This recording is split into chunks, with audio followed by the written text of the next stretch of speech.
Today I'm going to give you a little heads up on the ball band. These are a few of the things that you might see on a ball band, and I just want to give you a little heads up to give you an idea of what to expect and what to look for.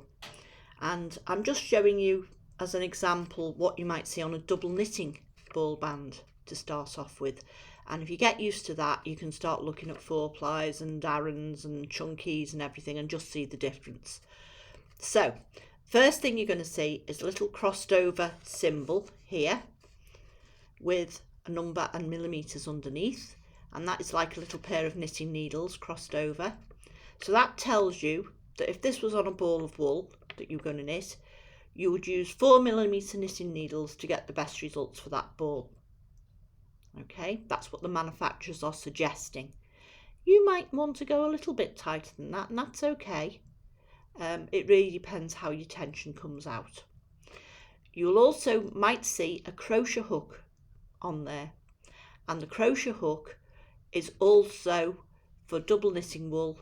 Crochet hook is also 4mm. If it's 4mm for needles, it's 4mm crochet hook. Okay, next bit is a little square that again you will see on the side of the ball band, and that will give you an idea of the tension for that yarn.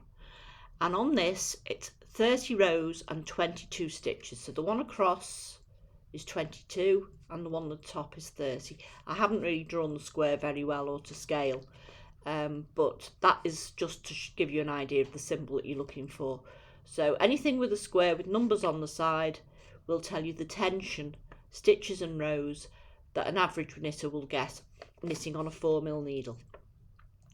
Okay, next thing you will see up here is the fibre content, and that will be the name of a fibre and its percentage. So if it was acrylic, you might have 100% acrylic, or you might see another common one is an 80-20, so 80% wool, 20% nylon maybe. And then you can get all sorts of other things. You can get really fancy ones with silk and angora and whatever, mohair and things like that added. But in each case, it will be divided out of 100% to show you how much of each fibre is in each one. And the total should come to 100, of course. Right, so that's your fibre content.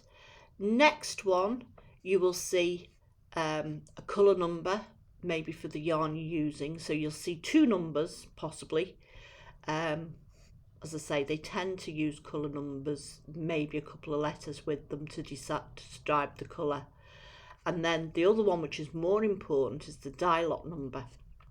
So that's because manufacturers dye the yarns in batches, and they give each batch a number. So you're confident that numbers from the same dye lot should be basically the same colour, and you shouldn't see any difference if you change one ball to the next. If you use yarn from a different dye lot, that is not guaranteed. If you're knitting along and you've got a ball from a different dye lot, when you're knitting you might see a line when you change the wool, and that'll just show a slightly different shade. But as I say, so when you're buying your yarn, do be careful, make sure that you get from within the colour the same dye lot number if you possibly can, if they're all going into the same project. Obviously they're different projects, it doesn't matter, but if it's the same, going in the same project, it should be from the same dye lot if you possibly can manage it. Okay, then finally you will see a number with a G or a GR after it, and that will tell you how many grams the balls are.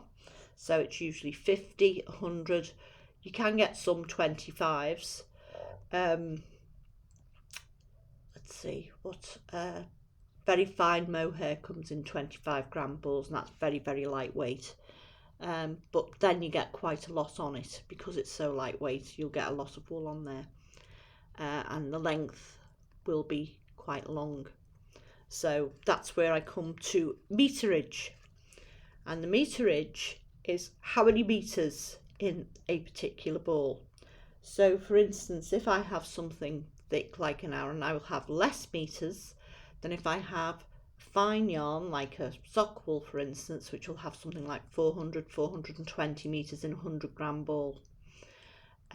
Double knitting acrylic will be something like 290, maybe 300, or maybe 280 meters. It's around that number. But that will give you an idea of how thick or thin the yarn is as well. For instance, you can get some double knitting yarns which have way over 300 meters, so you know it's erring on the finer side of double knitting. So therefore you will either get a lacy feel to the yarn if you knit it on 4mm needles, or you might want to go down a couple of needle sizes to get a nice close knit, because again, if you knit it on 4mm needles, you might not get the effect you want. So when you're looking at wool and deciding what to work with, you need to take account of the meterage on the ball to give you an idea of how thick that is within the double knitting spectrum. So as I say, it's not too bad. I mean, you very rarely have to worry about it when you're just starting out. If you buy a pattern and knit with the yarn for the pattern, then that's all been done for you really. The only thing you need to look at and check is that you are knitting to the tension the pattern states. If you're not, then you might have to make some adjustments on needle size, and that's really all you need to take away from this. But if you're knitting or even thinking of designing your own patterns, then all these figures come into their own and are much more important, because you need to have these in order to forecast the kind of results you're going to get. And certainly if you go on to writing patterns for others, it's very important to know what size your garment or whatever you're designing is going to come out at. Okay, I hope this has been helpful. Feel free to ask me any questions if you find this confusing in any way. It does take a little while to get used to, but generally speaking, if you're brand new to it and you stick to the manufacturer's recommendations or the pattern's recommendations to start with, you can always start to branch out a little bit as you gain more confidence and as you've done a few more garments. Okay, that's all for today. Hope that helps. Thank you very much. Thank you for watching. See you again. Bye.